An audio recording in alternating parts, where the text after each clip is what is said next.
इस कहानी की टाइटल है चिंता नहीं चिंतन कीजिए। एक कहावत है, चिंता आपके कल की परेशानी दूर करे न करे लेकिन आज का सुख चैन अवश्य छीन लेता है। बात दशकों पहले की है। गुजरात के एक शहर में एक वकील साहब अपनी पत्नी के साथ रहते थे। वकील साहब अपनी पत्नी से बेहद प्यार करते थे। एक पेशेवर के रूप में उनकी बहुत इज्जत थी और वह मुवक्किलों के लिए न्यायालय में जी जान लगा देते थे। एक बार उनकी पत्नी बेहद बीमार पड़ गई। डॉक्टर ने कहा उनका बड़ा ऑपरेशन करना पड़ेगा। इत्तेफाक से जिस दिन पत्नी का ऑपरेशन था उसी दिन दूसरे शहर के एक बड़े कोर्ट में केस की सुनवाई की तारीख थी।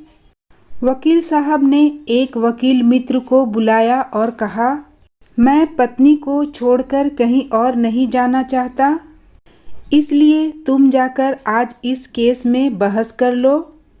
यह सुनकर वकील साहब की पत्नी ने कहा, यह आप क्या कह रहे हैं? यदि आप नहीं गए और किसी बेगुनाह को सजा हो गई तो मैं स्वयं को माफ़ नहीं कर पाऊंगी।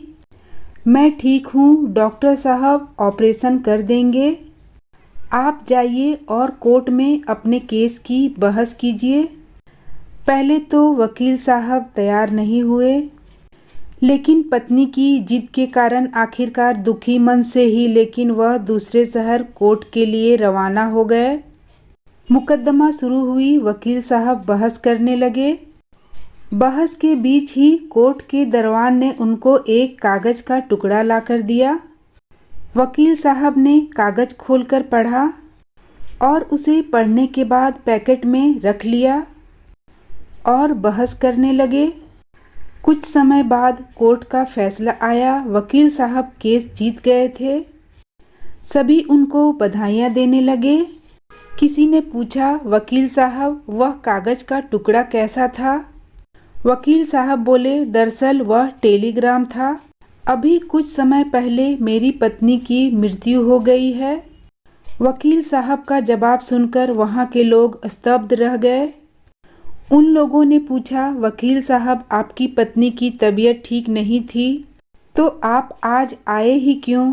वकील साहब ने कहा, दरअसल पत्नी ही मुझे जिद करके यहाँ भेजी क्योंकि वह यह नहीं चाहती थी कि मेरे नहीं आने के कारण किसी बेगुनाह को सजा हो जाए। ये बात सुनकर वहाँ के लोगों की आंखें नम हो गई। वह वकील कोई और नहीं बल्कि देश के पहले उप प्रधानमंत्री एवं गृह मंत्री सरदार वल्लभ भाई पटेल थे। राधे राधे दोस्तों, कहानी पसंद आई हो तो लाइक ज़रूर करें और चैनल को सब्सक्राइब करना ना भूलें। धन्यवाद।